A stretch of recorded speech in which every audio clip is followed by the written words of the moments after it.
Because a cold front's going to swing through their area, and what a cold front basically means for the southeast is thunderstorms. Yep. Yes, and they are expected, but look at that. Daytime high temperature today expected to be 77 out there. That's quite nice, and then that cold front really impacts the weekend, falling back to the 50s. So they'll feel very similar to what we'll be seeing as our spring flowers are in full bloom, despite the cooler than normal temperatures. I like to say April showers are keeping those flowers, and if you have any photos of them, we'd love to see them right here on Coin 6. You scan that QR code on your screen. It will direct you to coin.com where we can continue the conversation.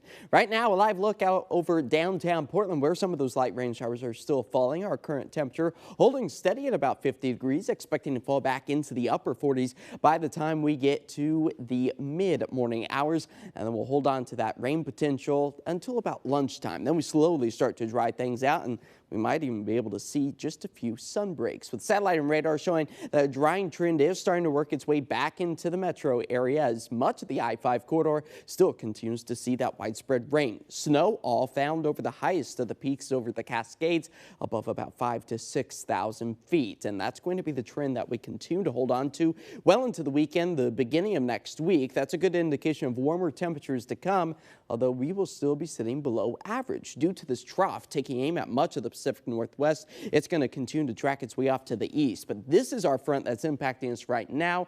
This is a snapshot of Saturday. That's our next rainmaker, a cold front, the second storm of the past several days. And we'll see a third storm start to develop out over the Pacific, and that will bring not only the chance of rain, but also some gusty conditions to western Oregon and Washington, just in time for Easter Sunday. I know the timing less than ideal for those Easter egg hunts, but at least this afternoon starting to dry out. So if you're craving an outdoor walk, I think right around lunch today is going to be the prime time for it before we see a few sun breaks, and that will help to heat up the atmosphere, bring the chance for maybe a thunderstorm or two in our area, primarily just to the east of the I-5 corridor and into the foothills. As we start the day off on Saturday on a cloudier note, temperatures falling back to the low 40s, and throughout the rest of the day on Saturday, a hit and miss shower is a possibility, but it won't be as widespread and it won't be as persistent as what we've seen over the past 24 hours or so. And then Sunday, we start to see those rain showers really become a little bit more widespread, as our rain accumulation over the next 48 hours puts us at about a quarter of an inch for Portland, Vancouver, and just the same for the shoreline, where some of us could near just about a half inch. Today's forecasted high 58 degrees. Again, in the afternoon, very isolated in nature. We could see rumble of thunder, a clap of lightning. Be sure if you hear or see any of that, you head indoors. Again, it's primarily going to be east of the I-5 corridor. Tonight, we fall back to the mid-40s with drying skies, and we keep that cloud coverage, which also acts a bit like a blanket for us, keeping us on the mild side.